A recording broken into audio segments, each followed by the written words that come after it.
ન તો કાળા પડે ન ચીકણા થાય અને આખું વરસ સ્ટોર કરી શકાય એવા આથેલા આમળાની રેસીપી હું તમારી સાથે શેર કરીશ. રેસીપી ગમે તો વધુમાં વધુ લોકોને શેર કરજો. ચેનલમાં નવા હોય તો ચેનલને સબસ્ક્રાઈબ કરી દેજો. સૌથી પહેલાં આપણે આમળાને સરસ રીતે ધોઈ અને કોરા કરી લીધા છે. હવે આપણે આમળાને જે નેચરલી એમાં કાપા હોય ત્યાં એક કટ લગાવી દઈશું, એટલે અંદર સુધી હળદર અને મીઠું સરસ ચડી જાય અને આમળા સરસ રીતે અથાય. તો આપણે આ રીતે બધા જ આમળાને કટ કરી લઈએ. આપણે ચપ્પુ સ્ટીલની વાપરીશું જેથી આપણા આમળા કાળા ન પડે. આમળામાં નેચરલી કાપા હોય છે એટલે આપણને કાપા પાડવામાં પણ ઈઝી પડે છે. તો આપણે બધા જ આમળાને આ રીતે કટ લગાવી દઈશું.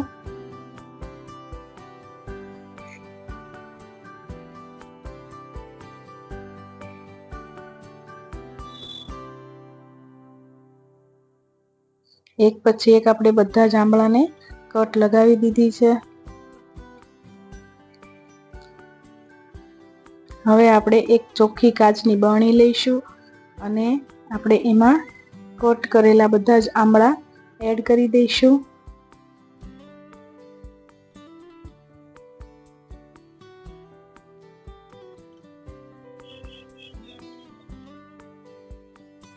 હવે આપણે 2 ચમચી હળદર લઈશું અને 3 ચમચી મીઠું લઈશું.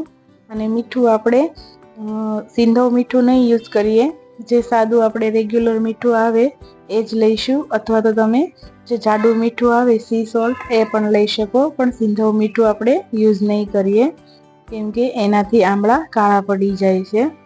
હવે આપણે મિક્સ કરી લીધું છે. હવે આપણે એમાં ફિલ્ટરનું પાણી એડ કરીશું જેથી આપણા આમળા સરસ રહે.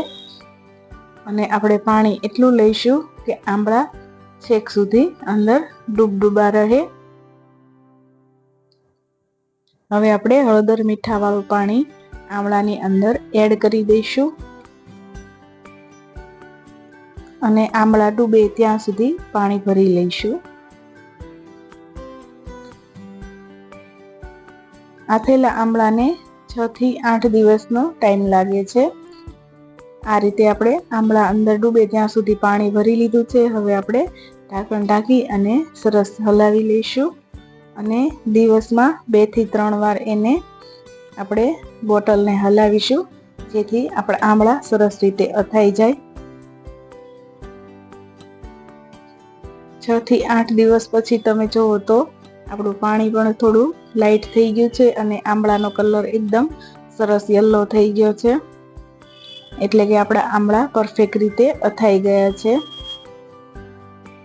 તમારે આમળાની સુકવણી કરવી હોય તો તમે આથેલા આમળાની સુકવણી પણ કરી શકો છો. એને કટ કરી અને 2 થી 3 દિવસ તડકામાં સૂકો એટલે એકદમ સરસ સુકાઈ જાય છે અને એ પણ આખું વરસ સારા રહે છે. જે આપણે ચટપટા આમળા એકદમ બ્લેક કલરના મળે છે એવા જ બની જાય છે. તો આપણા આથેલા આમળા રેડી થઈ ગયા છે ખાવા માટે. નાના મોટા સૌ કોઈને ભાવે એવા આથેલા આમળા રેડી છે. હું તમને એક કટ કરીને બતાવું કે આપણા આમળા અંદર સુધી સરસ રીતે અથાઈ ગયા છે. તમે જોઈ શકો છો.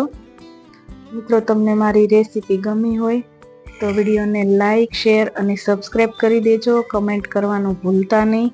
મળીશું એક નવા વિડીયો સાથે. Thank you. બાય.